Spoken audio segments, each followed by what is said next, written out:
The purpose of the Global CFO Council is to provide an educational and networking forum for senior financial executives in order to share best practices, discuss current financial issues, and to learn about current topics related to the performance of their jobs. Good afternoon, Lori. How are you doing today?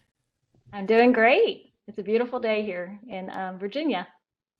It is awesome, and it's a great day outside and a great day to be inside talking to you. I am very much looking forward to it and learning a little bit more about you.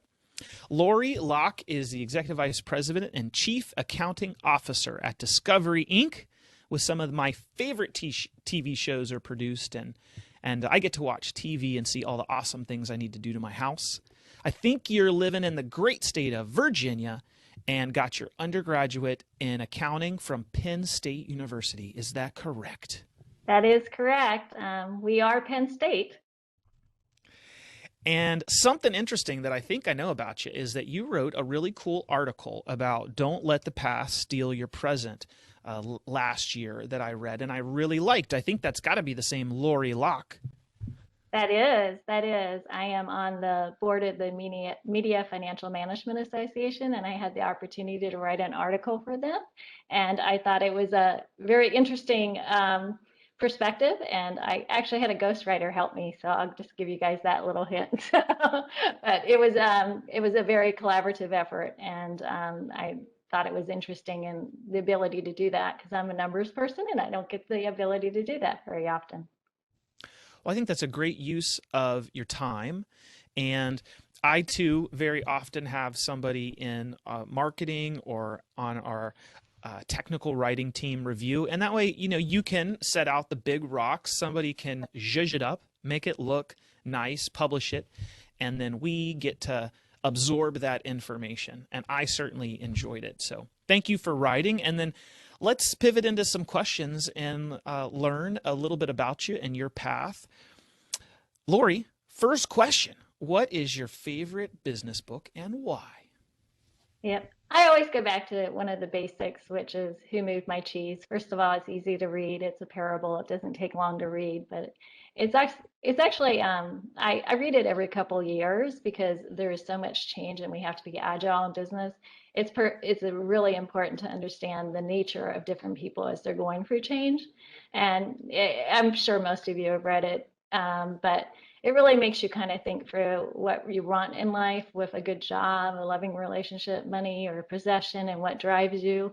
And then it talks about the different styles because it has four characters, these two mice and these two little people, and talks about their different styles. And one's an innovator style, one's like a producer style, one's a stabilizer, one's a unifier, and how important it is to have these different styles. And it helps you recognize yours.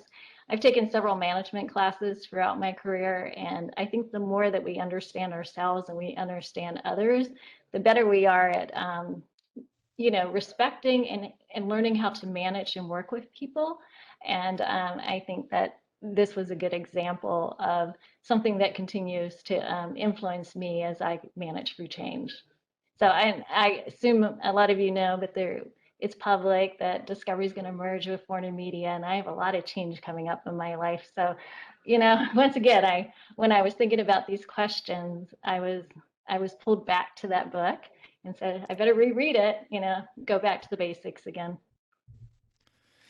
It's a classic for a reason. What great principles, and how true. I have found over my career that people don't want to be managed like I want to be managed. They want to be managed like they want to be managed. And that may be different.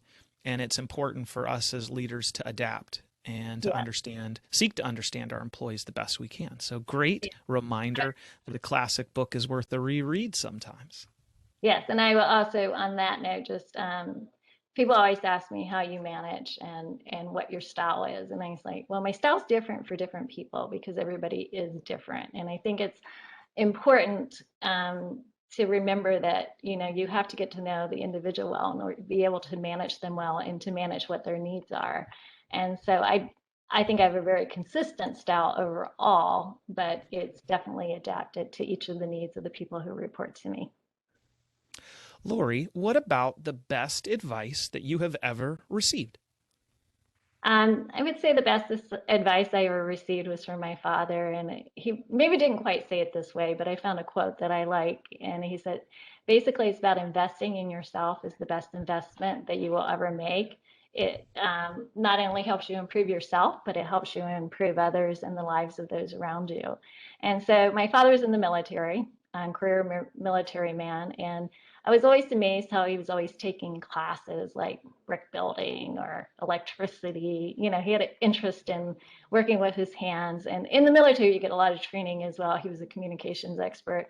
And I always saw him taking those classes too. And so I gravitate towards things where I'm always learning. And, you know, being a CPA, we have to have a certain amount of credits every year. So I always have to attend classes every year and I learn.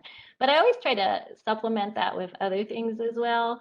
And a lot of it for me is management classes because I think learning about people is just fascinating and it helps you improve as well. But also, I try to just read other things and learn. I've learned how to crochet during my life, you know, just other types of activities that just are interesting. You know, when I was younger, I did do we in high school I wrote plays and not that I would ever do that. And not that there's anything wrong with it, but I'm not that creative, I learned. But you know, it's always good to try different things and learn different things. I don't know. You sound pretty creative. You have definitely sound like you've got some maybe artistic nature suppressed down, but you've definitely got some. And I've got high expectations for this next question, Lori.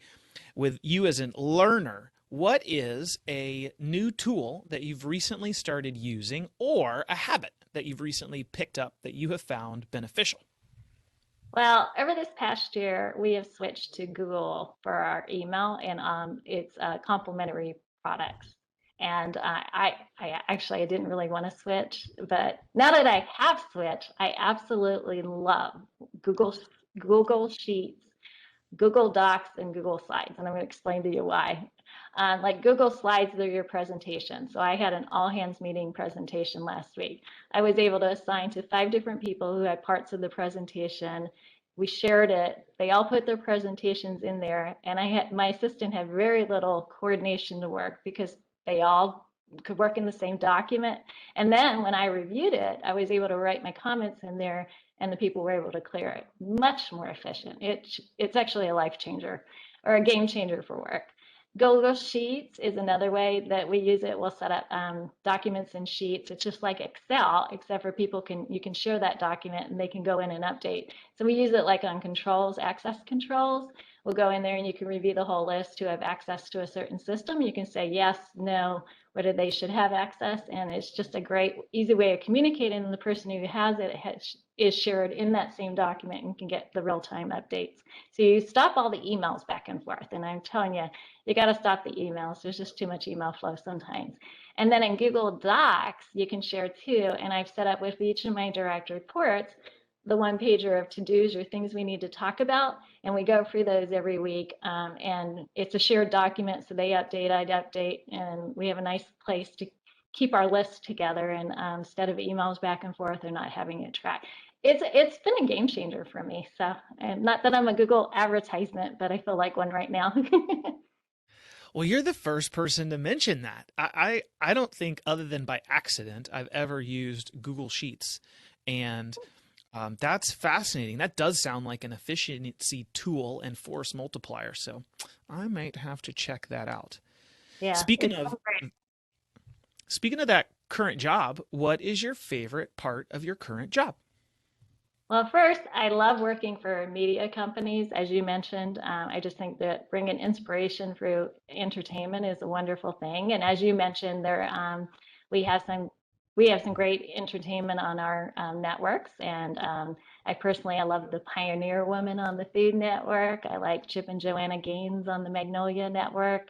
And I am so excited about the merger with Warner Media and the great brands that they bring. So I couldn't be happier. And then the other thing I just wanted to mention is that I'm blessed to be able to be a leader in our organization as the Chief Accounting Officer, and I'm able to give back to young professionals in my role as a leader and provide them great advice. So, and I just think we're blessed, or at least I'm blessed to be in this position, and that it's important that I realize that and that I give back to them. Amen. Amen. Lori, what about something personal that you wouldn't mind sharing about yourself with the rest of the CFO Council members? I think it's important to have activities outside of work. So when I met my husband over 30 years ago, he's a really good golfer. And so I started playing golf with him. Now, I still remain to be bad, but that's okay. But it's just been this unexpected great benefit in my personal and professional life. And in my personal life, it's allowed me to have this wonderful activity that sometimes can go quite long if you play 18 holes. It's a good 4 to 5 hours, where I spend time with my husband and my sons, who are now in their early 20s, and they enjoy spending time with me. So as long as I keep the ball going, it doesn't matter how good I am. As long as I don't hold up the game of play, it's all good. And then professionally, it's been good as well. It's been a great way for me to collaborate with my vendors. They'll invite me to things. I'm able to participate. I'm able to participate in charity functions as well. And it's just provided another way to develop and build those relationships in business. And I think it's really important that you find some commonality to do that. I do admit that with COVID and having like Zoom or other means of having activities, there's been a lot more happy hours or wine tastings or different things. And that's been a great way to build relationships as well. So no matter what you do, if you can find something that you love and share that, you can build relationships, whether they're personally or professionally. Yeah, that balance is so important. And what a great idea that you've found that integration with an activity that is both family fun and something practical for business. I've told my daughter, who's maybe my future business major, is that she needs to double minor in data science and golf. I'm terrible at golf, and I'm like a hazard, and nobody wants me on their foursome. So that you have some talent in that area is a huge advantage to you. And it seems like all the time. I know I am getting invited to golf related things all the time, and I'm terrible. Yeah, I mean, part of it's just being fun and being outside and keeping the ball sort of in the fairway. Lori, question number 6, last question. It happened so fast. What is something that I should have asked you that I didn't? And what is your answer to that? I gave this a lot of thought, and I think it would be, what advice would you give to people starting their careers in terms of work-life balance? And create your own path, sometimes take risk, and have a goal that fits with your personal life as well as your work life, but don't worry if your path takes longer or if your path is not a straight path. And what I mean by all that is I'm a working mom. When we were, I started my path in public accounting a long, long time ago, and then I went into corporate, and then I went to the Securities and Exchange Commission to work. And I never really expected to go work at the Securities and Exchange Commission, but it's been a huge benefit in my career and my life, and it provided me the proper work-life balance I needed at the time when I was having my kids, and finding that balance. It's actually been something that has really been incredible on my resume and has brought me a lot of value as I've continued to move in my career. But I made purposeful choices along the way. I worked at AOL for over 10 years, and I was 10 minutes from my house. And I knew very much, and I stayed there probably a little longer than if I wanted to move in my career path quickly up. But I chose, it provided the right balance and was interesting and kept my technical skills challenged, but yet it provided the right balance for me as a mom raising kids, and with my husband's job as well. And and then when they were older, and I was able to have the ability to do more, I was able to make job changes and create that trajectory on my career path that it did. And so I just think that be flexible, don't be hard on yourself, and just realize it's not a straight path. Do your own thing. Yeah, it seems like a professional career and maybe life is more like a sailboat than a speedboat, and does involve kind of, is that called ticking and tacking? Than maybe a direct path, certainly.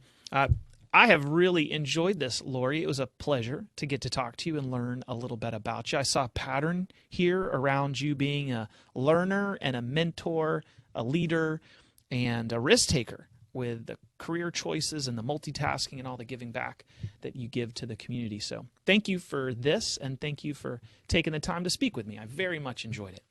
Well, thank you very much. I enjoyed it as well. And I would love to do it again sometime. Thank you. Have a great day. Okay, bye.